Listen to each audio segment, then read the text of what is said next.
Las Vegas police have arrested a man in connection with Tupac Shakur's 1996 drive-by shooting, bringing closure to one of hip-hop's most infamous unsolved murders.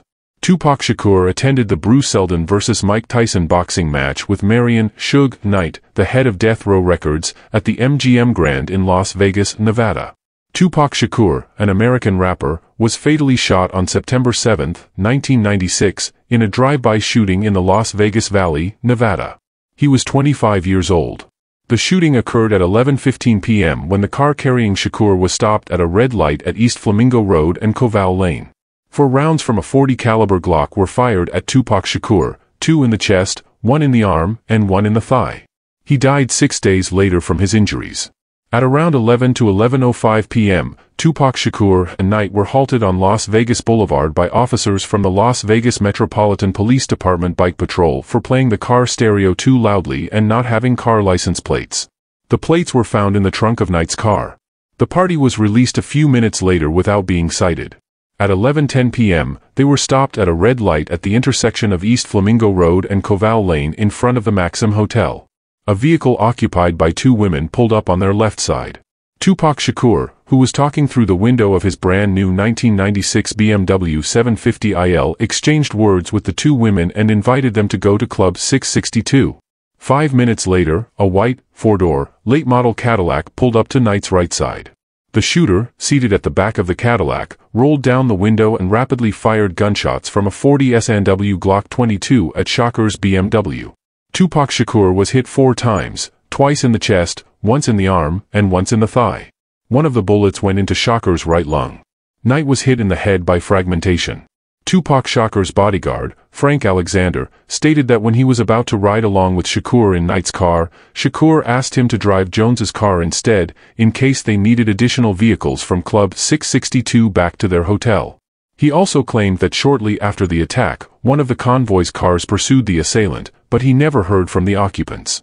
Yaki Gaddafi, who was riding in the car behind Shakur with bodyguards at the time of the shooting, refused to cooperate with police, as did other members of the death row entourage.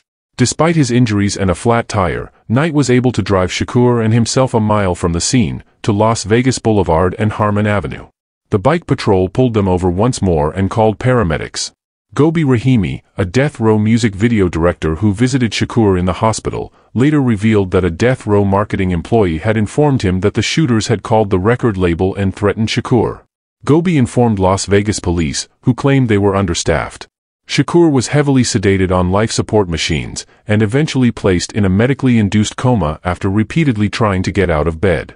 Knight was released from the hospital the next day, September 8, but did not speak until September 11. He told officers that he heard something but saw nothing the night of the shooting. The officer's spokesman said Knight's statement did nothing to help with the investigation. Shakur died in the critical care unit on the afternoon of Friday, September 13, 1996, from respiratory failure that led to cardiac arrest after his right lung was removed. Doctors attempted to resuscitate him but were unable to stop the bleeding. He was pronounced dead at 4:03 p.m. 1 year after the shooting, the investigation's lead officer, Sergeant Kevin Manning, told Las Vegas Sun investigative reporter Kathy Scott that Shakur's murder may never be solved, because there are no new leads. Based on a year-long investigation. Phillips from the Los Angeles Times reported that the shooting was carried out by a Compton gang called the Southside Crips to avenge the beating of one of its members by Shakur a few hours earlier. Orlando Anderson, from the south of the Crip gang, whom Shakur had attacked, fired the fatal shots. Las Vegas police considered Anderson a suspect and interviewed him only once, briefly. Anderson was killed nearly 2 years later in an unrelated gang shooting. Now the question is, who witnessed the incident? Did anybody see something? An entourage of around 10 cars was following Knight and Tupac Shakur's vehicle at the time of the shooting. Knight stated during an ABC Primetime Live interview that he did not know who shot Tupac but would never tell officers if he did. Duane Keffe D Davis, who has described himself as one of the last living witnesses to the shooting, was taken into custody early Friday morning after a grand jury indicted him for 1 count of murder with a deadly weapon in connection with a criminal gang. Clark County Prosecutor Mark DiGiacomo said in court on Friday. The 60-year-old was apprehended while walking near his home in Henderson, a Las Vegas suburb. Davis, whose late nephew Orlando, also known as Baby Lane Anderson, was considered a suspect in Shakur's murder, has long been known to investigators. He admitted in interviews that he was in the front passenger seat of the white Cadillac from which gunfire erupted during the September 1996 shooting. Davis was a leader of the Southside Crips gang. Just immediately after the incident, a rapper known as Yaki Gaddafi, who was in the car directly behind Shakur, told police that the assailants were driving a white Cadillac and that he could identify the killer. It was noted that the Las Vegas police did not follow up on the tip. 2 months later, in an unrelated incident in New York, Gaddafi was shot and killed. Greg Kading, a retired Los Angeles police detective who spent years investigating the Shakur killing and wrote a book about it, said Davis's indictment was long overdue. Kading noted that Davis is the last living person among the 4 people who were in the vehicle from which shots were fired at Shakur and Knight. Duane Keffe D Davis's arrest comes 2 months after Las Vegas police raided the home of Davis's wife, Paula Clemens, in Henderson on July 17. According to the documents, police were looking for items relating to Tupac Shakur's murder. Multiple computers, a cell phone, and a hard drive were seized, as well as a Vibe magazine featuring Shakur, several .40 caliber bullets, 2 tubs containing photographs, and a copy of Compton Street Legend. The investigation started on the night of September 7, 1996, McMahill said. It is far from over. It has taken countless hours, really decades, of work by the men and women of our homicide section to get to where we are today. Jason Johansson, the police department's homicide lieutenant, gives a narrative account of what happened on September 7, 1996. According to him, the murder was a retaliatory attack after a conflict between 2 gangs based in Compton, California. Shakur and Marion Suge Knight, the former CEO of Death Row Records, were affiliated with the Mob Piru gang in Compton, while Davis was affiliated with the Southside Compton Crips, according to Johansson. Shakur was in Las Vegas to see the Mike Tyson box at the MGM Grand Hotel. Members of the Southside Compton Crips, including Davis and his nephew Orlando Anderson, also attended the event.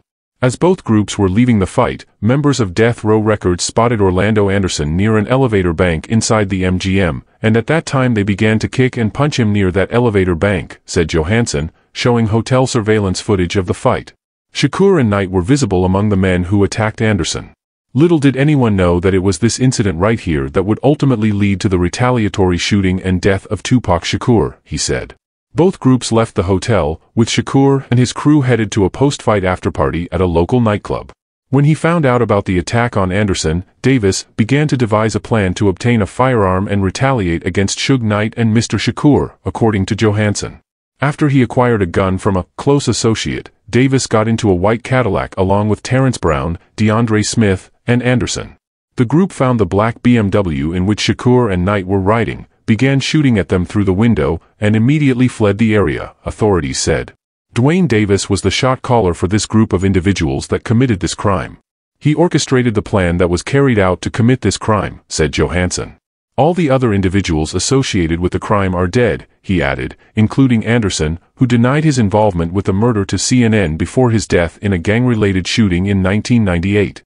For 27 years, the family of Tupac Shakur has been waiting for justice, said Las Vegas Metropolitan Police Department Sheriff Kevin McMahill at the news conference.